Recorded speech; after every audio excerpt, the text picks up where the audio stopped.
Olá, amigos de Safras News, eu sou o jornalista Arno Bach e no Conversa Balança de hoje, diretamente do estúdio da Safras News em Porto Alegre, eu converso com o meu colega, consultor de boi e carnes de safras e mercado, Fernando Iglesias.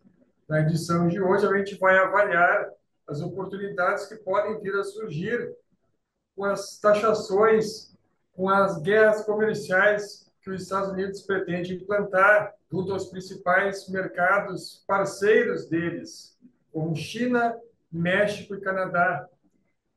Boa tarde, Fernando. Tudo bom? Boa tarde, é um prazer estar aqui novamente e vamos falar sim sobre essa guerra comercial. O Brasil aí está se desenhando como um dos principais beneficiados dessas disputas quando nós olhamos para o setor carnes. Então nós já temos uma situação bem interessante para nós trabalharmos aqui hoje nesse vídeo. Tem muitos bons argumentos a favor do Brasil nesse momento na exportação de carnes. Bom, eu começo te perguntando, Fernando, sobre a questão de boi. O mercado de boi vem num momento bastante interessante nas exportações brasileiras, né? Vem também enfrentando um cenário bastante positivo em termos de preço, embora um pouco mais depreciado na região norte do país.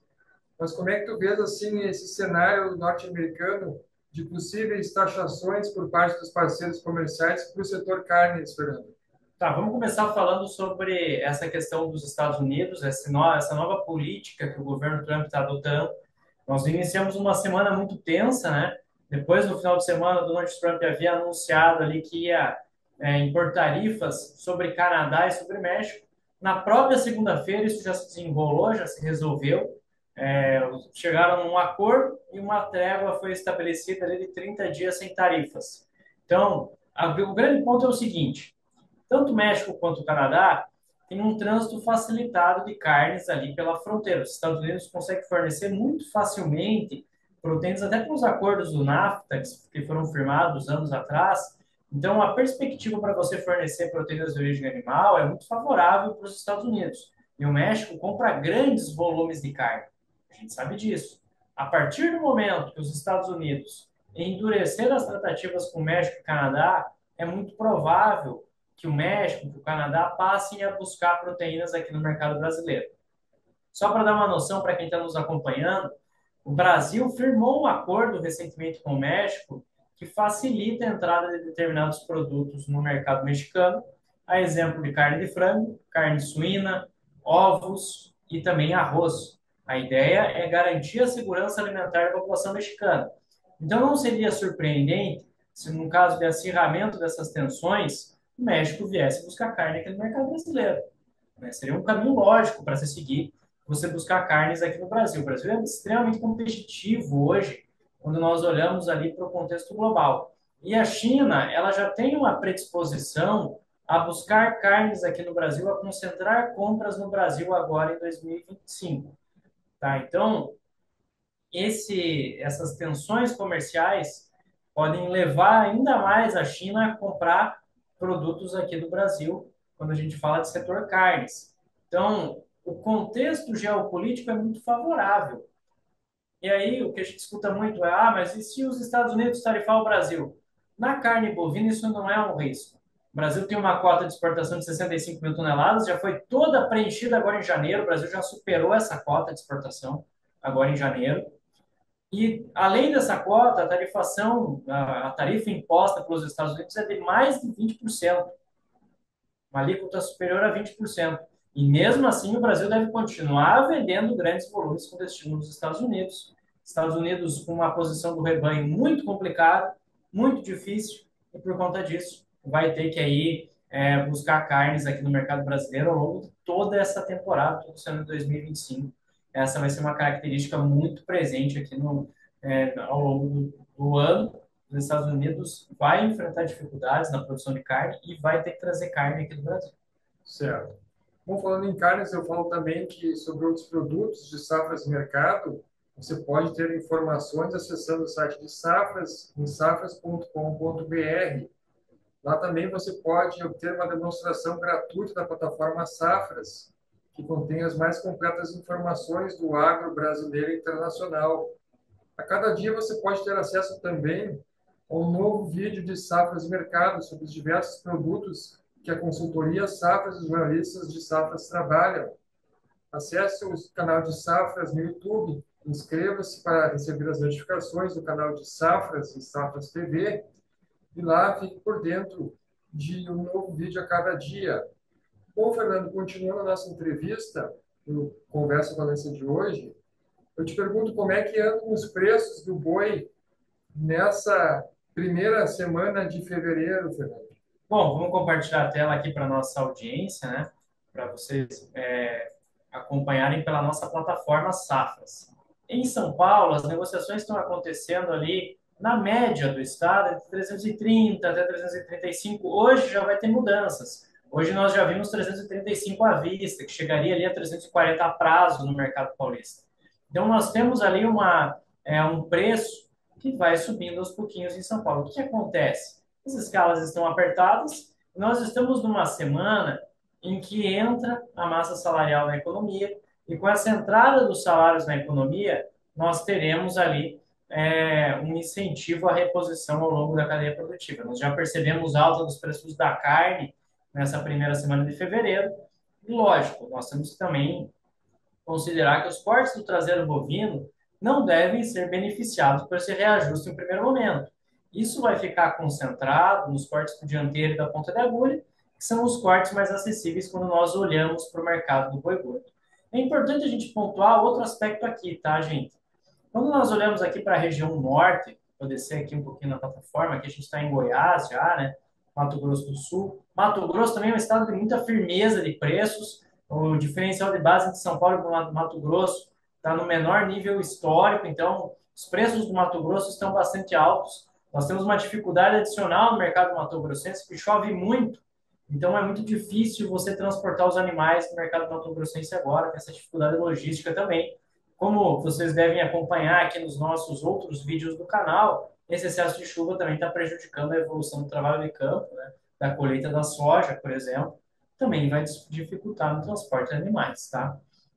Mas quando nós chegamos aqui na região norte, nós percebemos ao longo desse ano, em especial a partir da segunda quinzena de janeiro, um avanço da oferta de fêmeas. Tanto que quando nós acompanhamos aqui os preços da região, vocês podem perceber que Tocantins, Rondônia, Pará, o próprio Acre, são todos os estados que estão trabalhando com uma arroba do boi gordo abaixo dos R$ 300. 280, 285, 290, essa tem sido a média de preços ali da região. Tá? E com preços tão deprimidos, com preços assim tão baixos, muito frigorífico da região sudeste tem optado por pegar a carcaça da região norte e fazer a desossa nas suas unidades frigoríficas. De acordo com essas indústrias, sai mais barato do que você comprar o boi em São Paulo, em Minas, Mato Grosso do Sul. Tá? Então, inclusive aqui no Rio Grande do Sul, onde nós estamos gravando aqui hoje, né, esse Conversa com o Analista, nós temos ali nas redes varejistas oferta de carne que vem da região norte. Tá? Então, Bastante oferta. bastante oferta. A região norte, por ela ser superavitária em produção de derivados do abate, ela vai interferir na formação de preço das outras regiões consumidoras, porque são relevantes, isso vai ter impacto na formação de preço. Não é a primeira vez que nós vemos esse tipo de movimento. Tá? Então, isso é bastante presente no mercado brasileiro. Então, é interessante nós pontuarmos isso aqui, né, que essa oferta da região norte foi o que provocou aquela pressão de queda que nós sentimos durante a segunda quinzena de janeiro. Fernando, indo um pouco do lado econômico, como é que tu vê essa questão cambial agora? O dólar deu uma desaquecida, o real se valorizou frente ao dólar nas últimas semanas. Como é que tu espera o comportamento do câmbio de agora em diante? Tende a haver uma nova pressão caso o Trump decida implementar mais tarifas contra outros países, por exemplo, com a União Europeia, caso esses países façam uma retaliação também dos Estados Unidos? Como é que tu vê esse cenário de câmbio daqui para frente, Fernando? Em relação a câmbio, nós temos que olhar para três fatores. O primeiro, essas tensões geopolíticas que nós estamos vivendo hoje, né? Tem crises no Oriente Médio, crises aí na região do Mar Negro, agora disputas comerciais aparecendo ao redor do mundo, tudo isso pode gerar volatilidade e aversão ao risco. E quando o mercado está avesso ao risco, ele tem essas tensões acontecendo, os investidores, os fundos, de uma maneira ampla, vão procurar proteção. Então, eles vão procurar ativos que tenham uma maior segurança. No caso, ouro, o próprio dólar, os títulos do Tesouro norte-americano. Outros dois pontos que nós temos que monitorar aqui em relação a câmbio é política fiscal e política monetária no Brasil, e o terceiro ponto é política fiscal e política monetária nos Estados Unidos. Em relação ao Brasil, o nosso grande problema hoje é fiscal. O governo tem uma dificuldade imensa para controlar os gastos públicos, para fazer uma redução de gastos, para cortar despesas, né? Por conta disso, nós sentimos o dinheiro saindo aqui do mercado brasileiro. Nós ainda temos potencial para ver o real mais desvalorizado do que ele está hoje, mais próximo ali da linha do 6 para 1. Tá? Isso para o segundo semestre pode ficar um pouco mais claro. Quando nós somamos a política nos Estados Unidos, também política fiscal e monetária, conforme o Fed mudar seu viés e começar a subir a taxa básica de juros, a moeda norte-americana, a renda fixa norte-americana vai ficar ainda mais interessante para o investidor, vai remunerar mais. Então, o dinheiro vai sair das economias emergentes e vai procurar a segurança que os títulos, que os bonds norte-americanos representam. Então, nós podemos ver, sim, uma moeda brasileira mais desvalorizada no segundo semestre do que ela está hoje. E outro aspecto muito importante, né? Quanto mais desvalorizada é a moeda aqui no Brasil, mais competitiva e mais vantajosa é a nossa exportação de carne. Então, é só nós traçarmos um paralelo aqui. Esse ano nós estamos exportando carne com um câmbio aí a 5,90, 6,10 em alguns momentos. Ano passado, nessa mesma época do ano, estava em 4,90. Então, muda da água para o vinho essas exportações. Basicamente, elas vão se tornar cada vez mais atraentes. A agroindústria brasileira, não tenham dúvidas quanto a isso, vai priorizar a exportação. A prioridade da agroindústria aqui no Brasil são as exportações. Certo. Indo para o lado da questão sanitária, nós temos casos cada vez mais efetivos de influenza aviária nos Estados Unidos. Temos recentemente casos de febre aftosa na Alemanha. Como é que tu está vendo assim esses cenários também de oportunidades para o Brasil e para outros mercados, Fernando? Bom, nós estamos apenas na primeira semana de fevereiro, né? O ano mal começou, passou apenas janeiro, e a gente já viu uma série de episódios envolvendo biosseguridade ao redor do mundo. Como o Arno bem falou aqui, né? Problemas da fitose na Alemanha, influenza aviária em plantel comercial nos Estados Unidos. Um certo problema no hemisfério norte, nos outros países de importante produção de carne, em controlar esses problemas sanitários. O Brasil tem uma fiscalização muito efetiva. A biosseguridade hoje é uma das grandes vantagens que o Brasil tem na exportação de carne.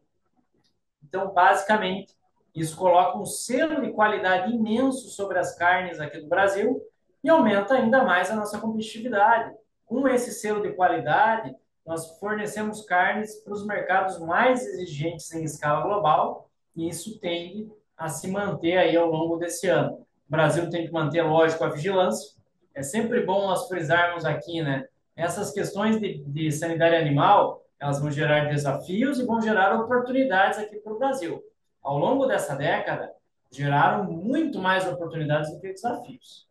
O Brasil aí se consolida como grande fornecedor de carnes justamente por essa característica, por essa capacidade que nós temos de não ter problemas graves em relação à nossa sanidade animal. Tá certo. Bom, eu lembro você, telespectador de Safras TV, que na descrição desse vídeo e também nas redes sociais de Safras que aparecem na sua tela, há informações sobre cursos e vídeos de lives previstos por Safras Mercado.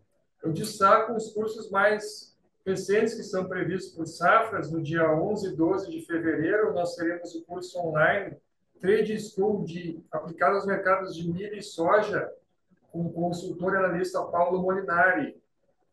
Nos dias 18 e 19 de fevereiro, teremos o curso online de imersão no mercado de fertilizantes, com a consultora e analista Maísa Romanello.